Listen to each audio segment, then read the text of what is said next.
Hi, Danny. Hi, Isabel. It's lovely to see you. It's Where lovely are to you see you. really? I am in southeastern Connecticut in a little town called Old Lyme. Olan. Ol- What's the funnest work you're doing now? I'm so glad you asked that question. I have been able to get into kind of a whole new sphere of work with a collaborative that I work with here called the Health Improvement Collaborative of Southeastern Connecticut. And we were able to get a grant with funds from the Robert Wood Johnson Foundation that's really focused on strengthening our collaborative and advancing racial equity in the region. Long story short, part of that was really trying to do some resource distribution and getting some of those grant dollars to community based organizations that were actually forwarding racial equity in the region.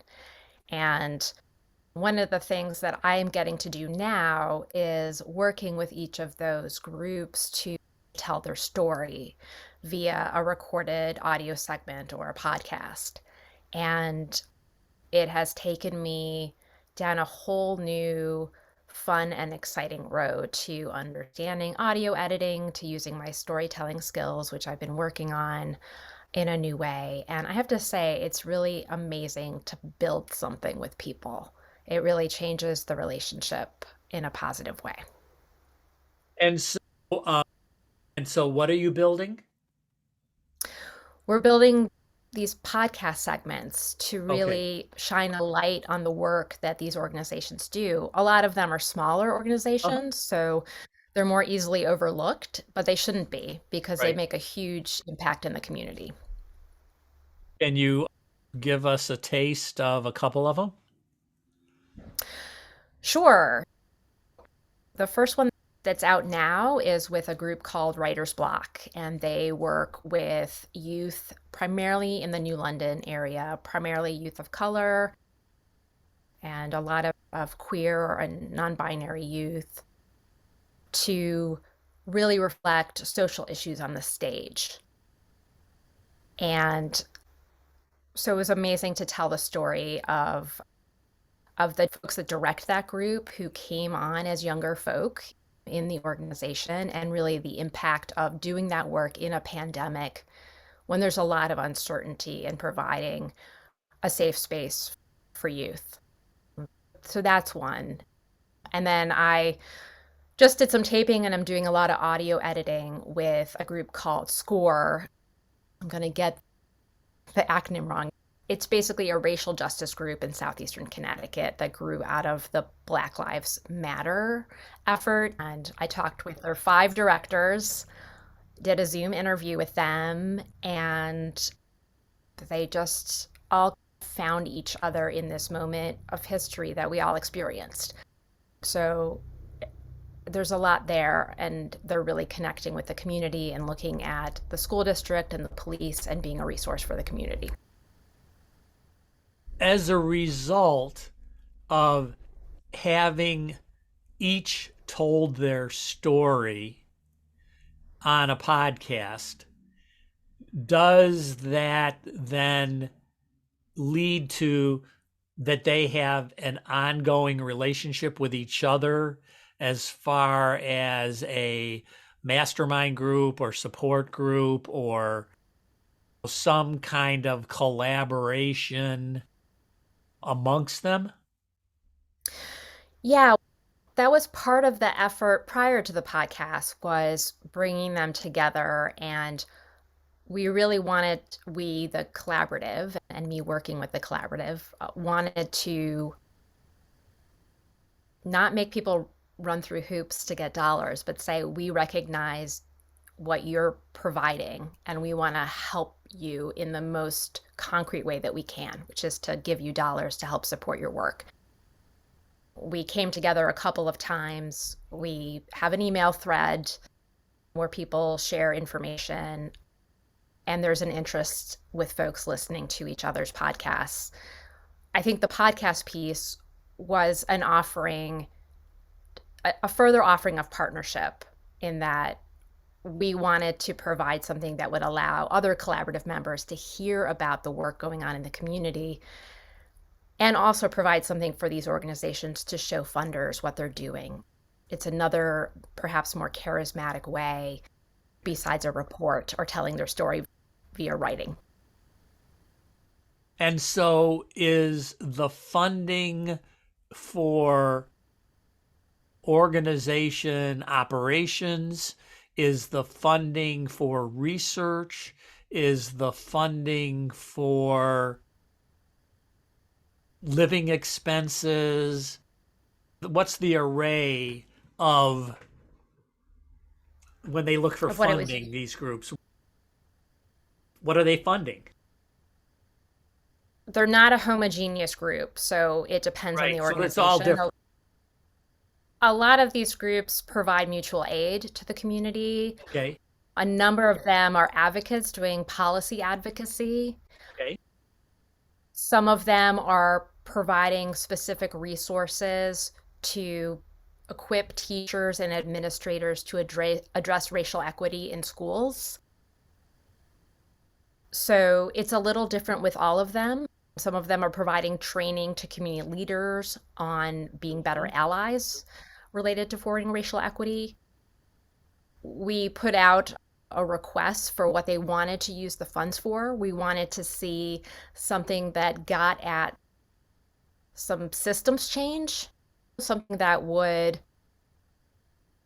start to impact the conversation to forward change in the community beyond providing one-to-one services. Yeah. Understanding that's often part of meeting the community where they're at, but we wanted to see something that helped really raise the profile of forwarding racial equity in the community. So when you talk about funding, are you talking about tens of thousands, hundreds of thousands, 50? What's No, the range? these were mini grants. These Yeah. were small. Grants We like 1,000. $5,000. Okay. Okay. Yeah, so $5,000, and then we are actually working with them to give them $1,000 more to help support their time in participating in the podcast. Yeah. It's always interesting to me what can be done with how much. So what to me you're speaking to is that small amounts of money can make a big difference for small, diverse organizations. I think that it helps. I think that larger amounts of money could make a bigger difference. I'm not saying that small is better. I Right, just right. know that Okay. with our total allocation, there was a limit. Right, right. And You and work really with what you our got. we work with what you got. And honestly, our goal for this from the collaborative standpoint was that we want to do better. We want to be a resource and a source of movement towards racial equity in this part of Connecticut. And so we want to partner with people who are effectively doing that work to learn from them. So Right.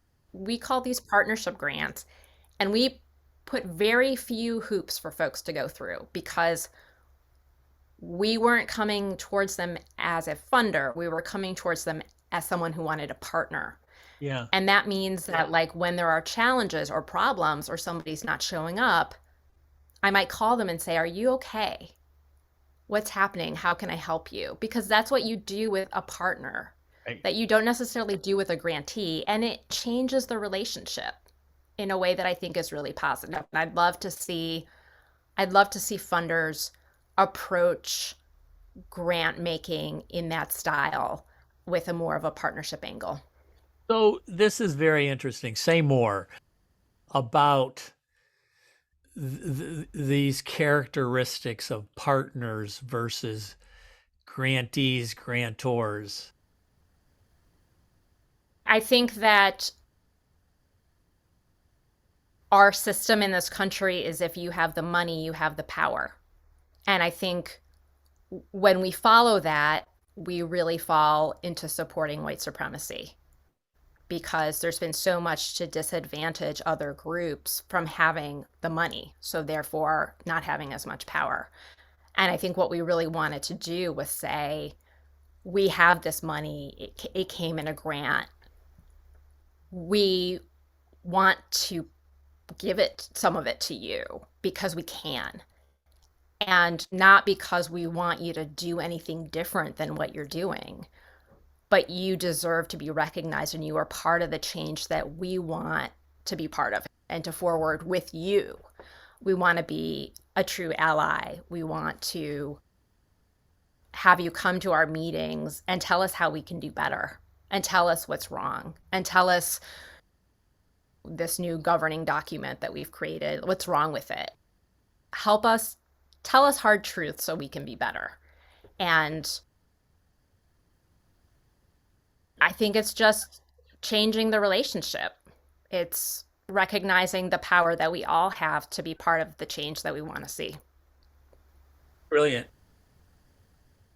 So I'm going to make a statement and then tear it apart. Okay.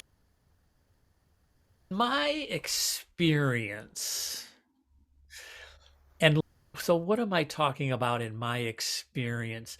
Really, I'm talking about in my experience working with teams. So, meaning I work for a company or an organization and I am a boss and I have staff. So, this is not the situation you're talking about, but I'm going Sure. to talk about it anyway. And what I found that when I started working with a new group, so I've been either blessed or not blessed to have changed jobs often. And whether it's my attention span or whether I got laid off or fired, I moved around quite a bit. But every time I had new staff and I would say, how can I help you? It was very difficult for them to answer that question. What do you need? And part of that, I think, was that there was a perceived power dynamic. I was the boss, and they weren't used to bosses saying that. And that they would feel like their work was scut work, and they couldn't really ask the boss to do scut work. And it would take 6 to 8 months for them to get comfortable saying, this is what I need help with. So, my question for you is, do you feel like the groups that you're working with are readily know what help they need, or does it take them some time to think about what help do we need? They know what they need. They are working to respond to community needs.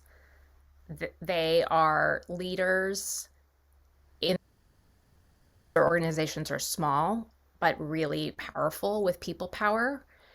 They hear from the community what the community needs. Okay. So they have their ear to the track Yeah. to hear what's needed. And I think also part of what I'm hearing and what you say is that we have a lot of things in our culture and in professional culture more generally that make it really hard and unsafe to be vulnerable.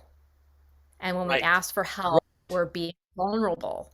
And so the other piece of this for me is we've done a lot of work in our collaborative with making safe and brave spaces to be vulnerable and to not have all the answers. And I think that there needs to be more of that in organizations and in other sectors because I think we'll be stronger and we'll be more real and we'll be more grounded in what we need and how to do good work.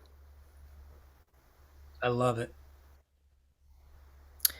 But when You talked about being a boss, and you're also an advocate, and you're somebody who has spoken really openly about having a chronic illness and how to be best served as someone with that illness.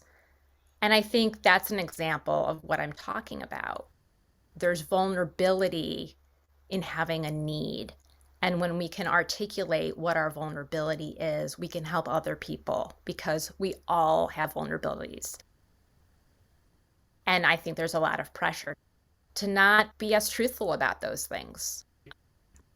It's interesting because personality wise, I am fortunate that I came from a family with secrets.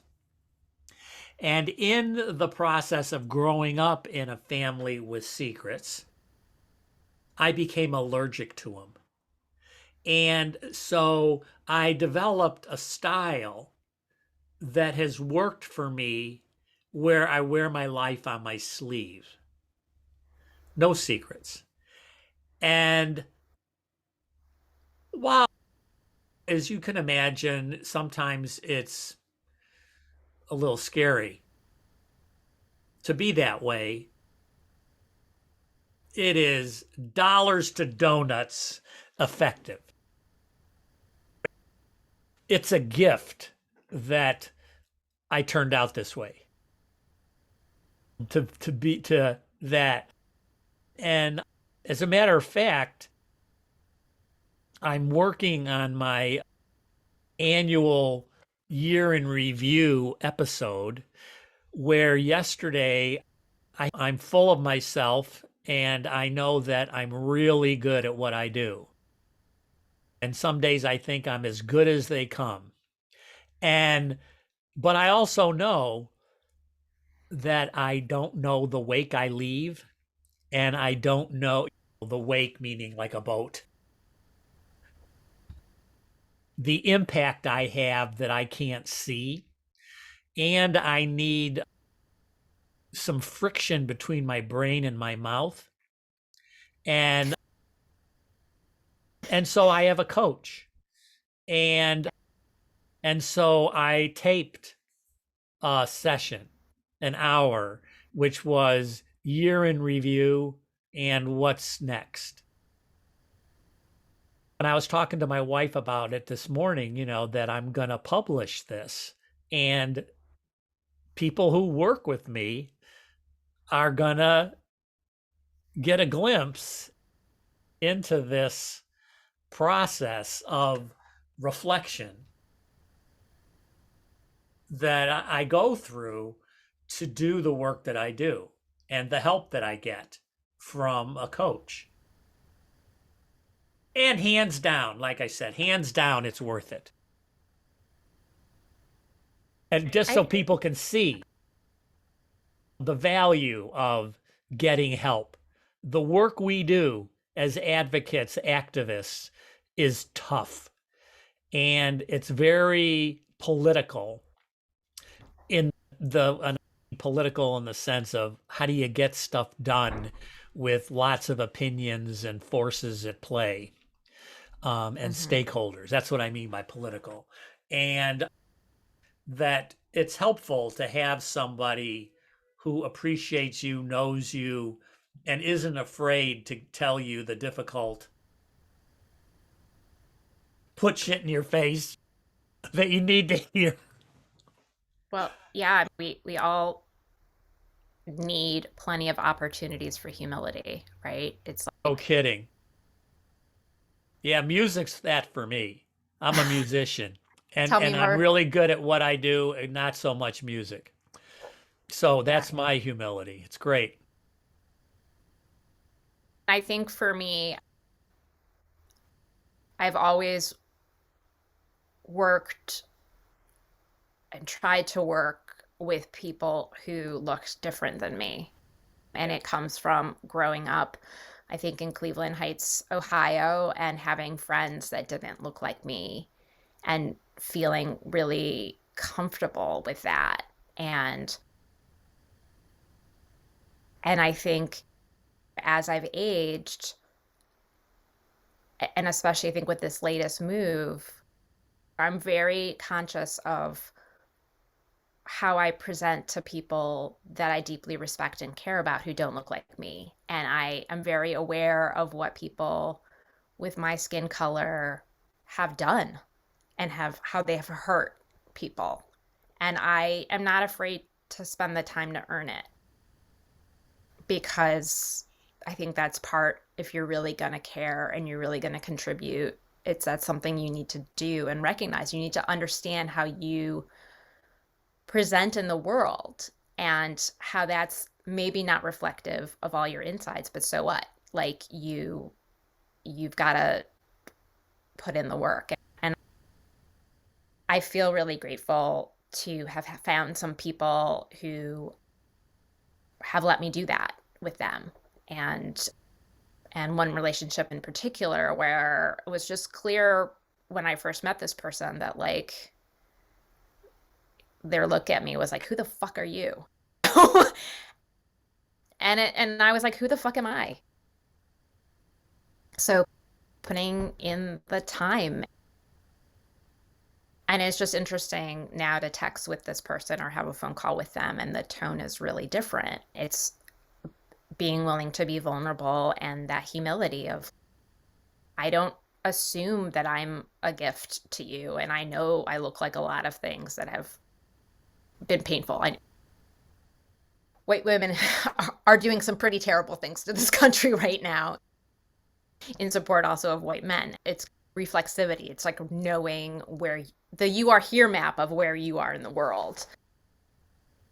And I think that's my daily humility of just,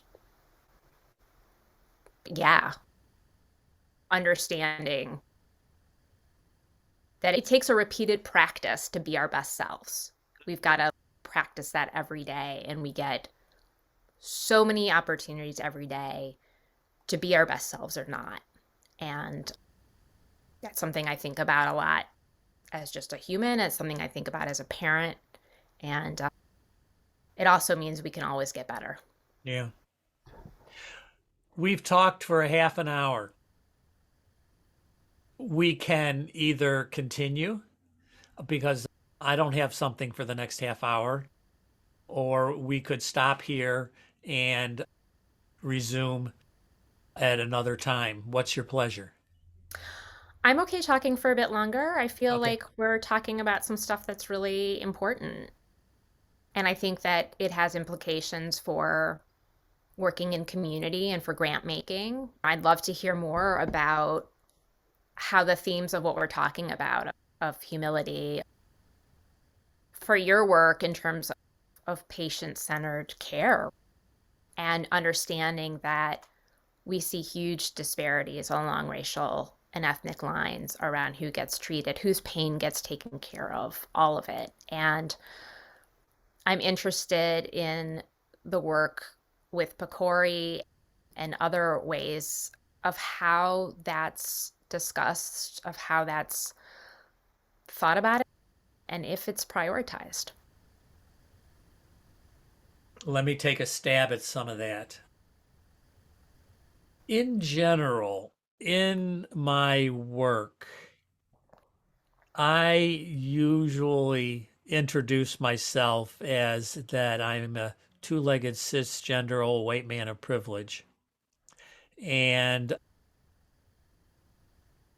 I get invited to sit at many tables because of the fact that I'm health hats and that people can check off a lot of boxes by including me. When I got appointed to the board, PCORI board, I felt elated. I wanted it and I worked hard. I lobbied hard to get a seat.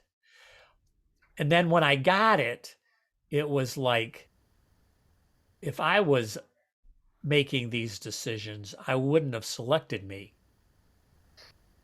And so I was on the phone actually to the same person I was on the phone with a half an hour ago. I have friends and colleagues who live lives that I don't. And whether that's of color, of homelessness, of transition, and there are people that I can go to and say, I'm struggling with something, and I can be completely uncensored and just lay it out in whatever words come out, and we'll figure out what's going on and, you know, how to say it more sensitively and a different perspective. Anyway, and so when I got appointed and I talked to my friend Neely, who I just spoke to a few minutes ago, to say that I'm very concerned about this. And I was thinking of, oh my God, should I just turn this down? Because I think they ought to be appointing a more diverse board. And she was like, oh God, Danny, are you kidding? You can say stuff that we can't, and you'll be heard, and you listen, and whatever. Anyway, she was like very encouraging and continues to be an important advisor to me in my work. And okay, so that's one thing. And Then, I'm assuming yeah, that this person you're talking about is a woman of color. Yeah. yes, yeah. And then there's, okay, now I have this seat. Oftentimes with advocacy work, the work is to generate curiosity about the Kool-Aid.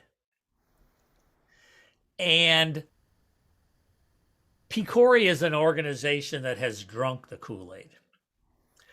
This is And the poison Kool-Aid that was used on the ranch in no, I'm Texas, or talking which about Kool-Aid? the Kool-Aid of health equity. Okay. I don't have to talk anybody into anything. These are people, I'm working with people who are eyeball deep in the issues of equity and research about equity. And they are ahead of me. But I am sitting in a position of power. I vote on millions of dollars of money. I help strategize where the organization is going to go. And it's a very different problem. Like, we've all drunk the Kool-Aid. Now what do we do? Or I'm sitting in this seat of power. What do I do with it? Hence the coach. It's a very different problem. How to spend this money? How do we recognize success? There's just so many different ways to go. There's so many demands. There's so many needs. And so I really enjoy the problem of how do I leverage this seat that I sit in to advance issues of community engagement, health equity, public health, and support organizations such as you're talking about. Small organizations that are not equipped to look for big bucks. It takes so much capacity to apply for big It bucks. And does. I don't know, I don't know specifically about the grants that Picori It offers. takes a lot. It takes a But lot. yeah. And so, what about that? How do you build partnerships? So, partnerships between communities and researchers. Yeah, anyway, so my sandbox is fascinating. Have you found an answer on how to do that? There are many answers. There are many answers of creating, cataloging, disseminating tools that organizations that are engaging in community research can use, both tools for the researchers and the community organizations, because it's tough for everybody. Partnerships are tough. There is nobody who's got a leg up on being an effective partner unless maybe they've grown up in a family and life of partnerships. It's hard work. And there Yeah. really isn't a,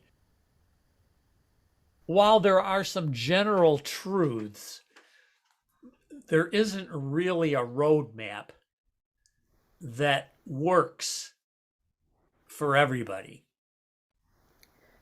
in my I'm experience. in my work for state government in Oregon, I created a lot of partnerships, or several, I should say, partnerships with other state agencies and public health, with the understanding that we can't reach our population health goals if we don't have other sectors participation in supporting health in their own spheres. So, Yeah. for example, in education or in transportation. And my experience with this is that partnerships, even at that high level, right, like big departments, they're based on relationships. Like they're based on Relationships and relationships trust. Yes. between people and trust. And Yes. then there has to be buy in at the highest levels to have the rest of the organization follow suit. Yes. And Yes. So those are part of what absolute, I I had agree.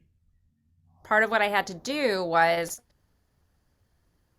I think there are always people who are like more receptive and early adopters, and there has to be something in it for them. Like it has to meet their Right. transportation goals around bike and pedestrian access, or around education, chronic absenteeism, and really thinking about like why would somebody want to partner with us is important. But then I don't know, it moves forward with the speed of trust. And That's right. I'm with you on that.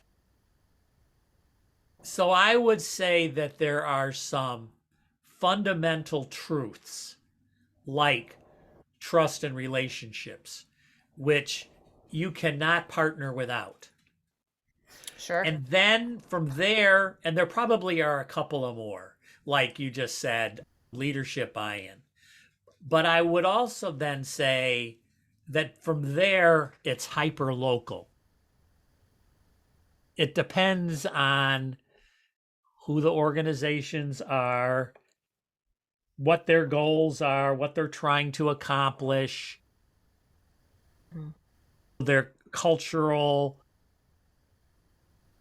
context, their history, their fun.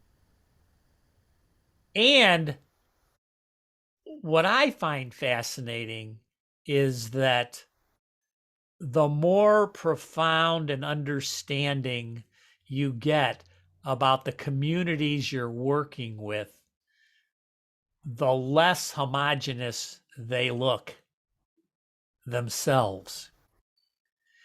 Oh, And yeah.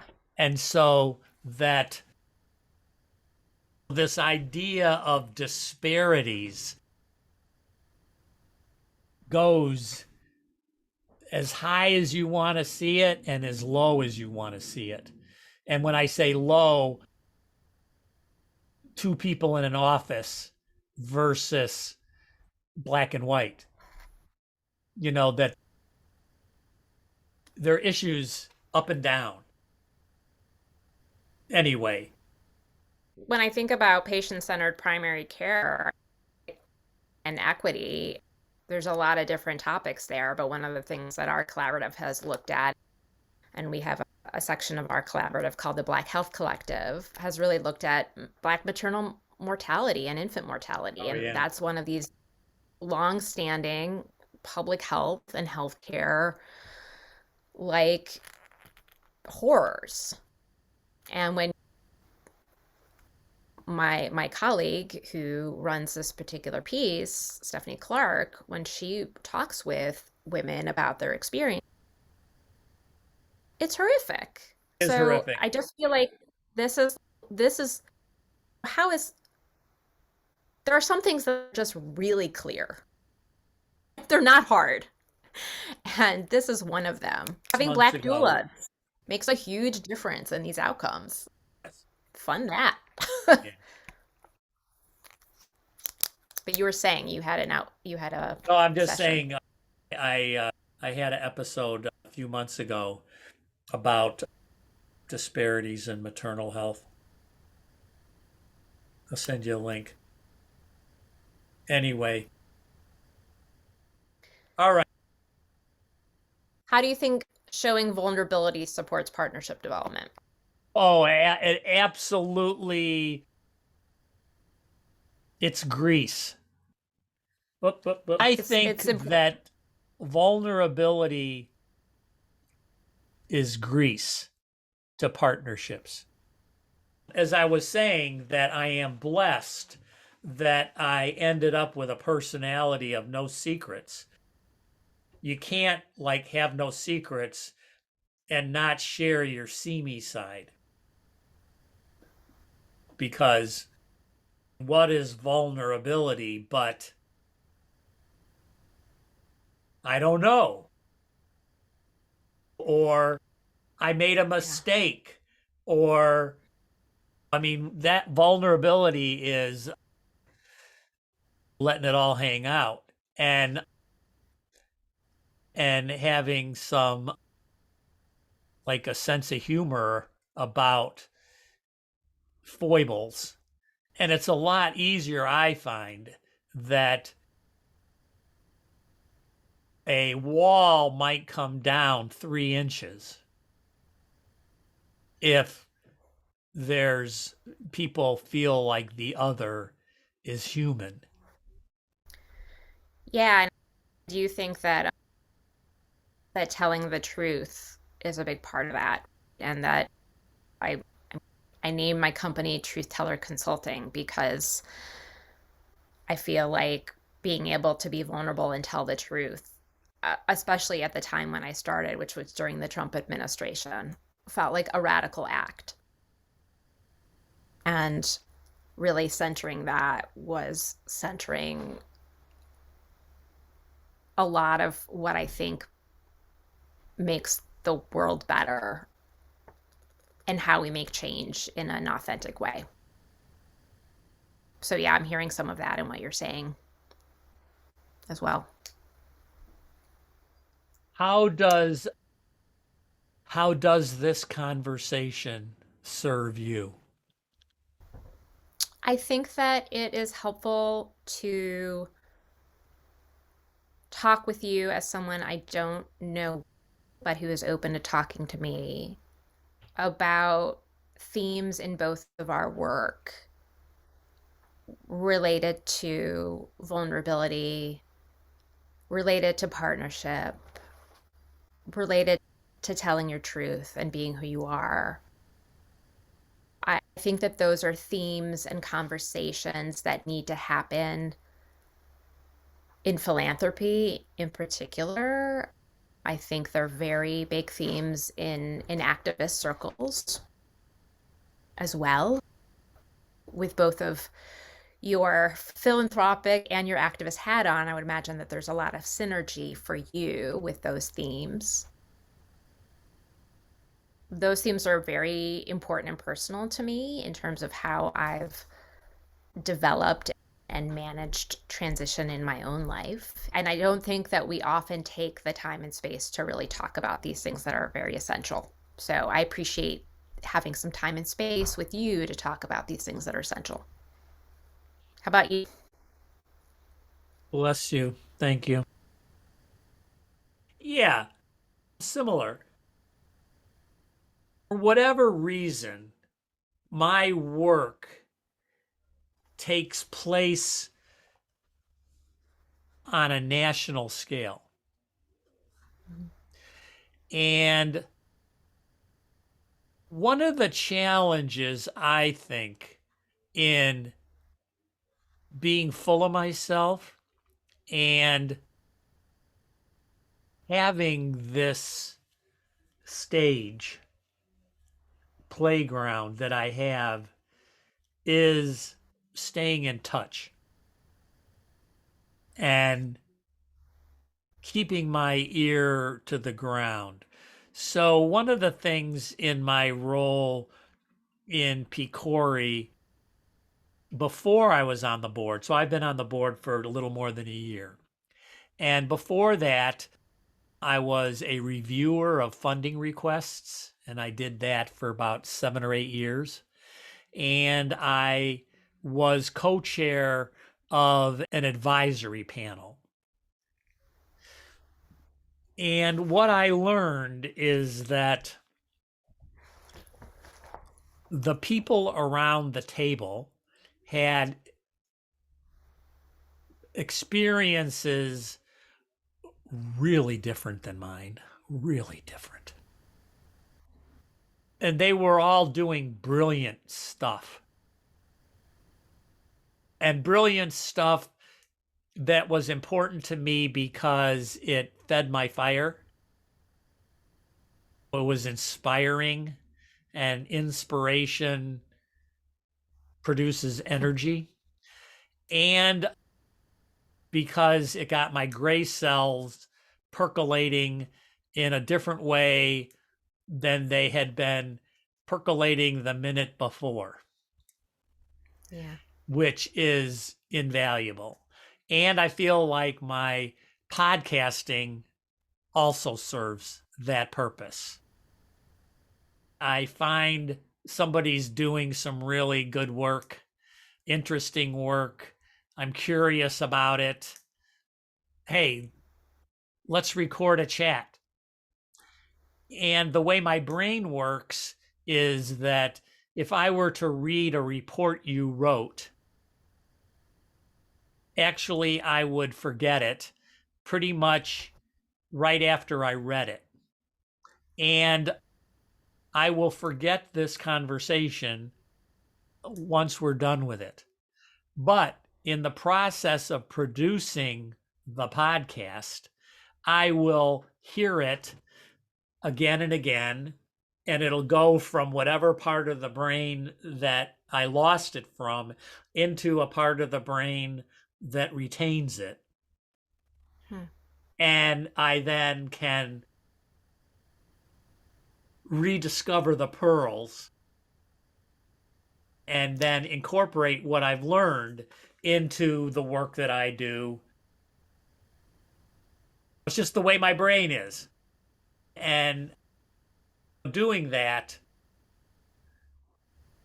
that's one of the things that's very cool to me about having MS is it's a disease of the nervous system, and where it's really wonderful to create new pathways. And music is great because music is always creating new pathways, but I feel like this kind of stuff also creates new pathways. And I can like actually see it and feel it happening. And then I end up with something different than what I started with, which is a hoot. I think that's really profound, and I relate to it as somebody who struggles with severe and persistent depression and what depression does to the brain and affects the memory. It is pretty stunning. And I am pretty good and pretty managed at this point, but don't always know from day to day. And I feel like you might be able to relate to this, if the bottom will hold, if I can function well or Yeah. not. Yeah. And I think that when we get to talk in this way, it wakes up parts of the brain that are really healthy, that respond to, again, if you and I were trying to have a super professional, like, here are our objectives, we're going to talk about this meeting, I don't think it would light up the brain the way that it does for us to just talk about what makes the work real and nourishing and good and what could Mhm. make it better.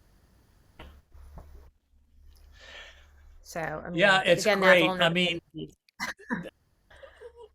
I feel when I think about my mission, what I'm trying to accomplish. I think a big part of what I'm trying to accomplish is learning what works. Mhm. And a lot of learning what works is just trying stuff and adapting. And then, oh, wow, this worked. Cool. Okay, I'm going to do more of that. Or this didn't work. But now, 6 months later, things are different. Let me try that again. Maybe it'll work now. I have a progressive thing going on. And I feel like my life is about adapting. There's stuff that I want to do, God damn it. And there are periods where I just can't. Yeah. And while I will spend a few minutes feeling sorry for myself, I find that kind of boring. And I'm fortunate enough that I have this constant, okay, try something else. You know what I mean? It's that didn't work. That didn't work. That's okay. Try something else. Yeah. And it's a little frenetic sometimes, but it keeps it moving. I think it's hard to keep it moving. And I'm glad to hear you have a way to do that because I think, yeah, just that feeling of this isn't working and the panic Yeah. that happens. Oh, totally. I'm a like a 2 in the morning. I'm pathologically optimistic during the day, and then Yeah. at 2 in the morning, not so much. I know all about that 2 a.m. I Yeah. know all about it. It's like, why? Oh God. Yeah. Hey, this has been wonderful. Yeah, thank you so much. And I would I would welcome the opportunity to say, let's do this again in 3 months and see what's changed. Or Yeah, what did we learn different? Or whatever. I don't know. We've talked about some pretty enduring themes, but Think so. I'm happy to do that. Yeah, great. Yeah, let's have fun. I And know it will be a hoot to figure out. thank you, Danny. I look forward to talking again, Yeah. and thanks so much for your time. Take care, Isabel. Bye. You too. Bye.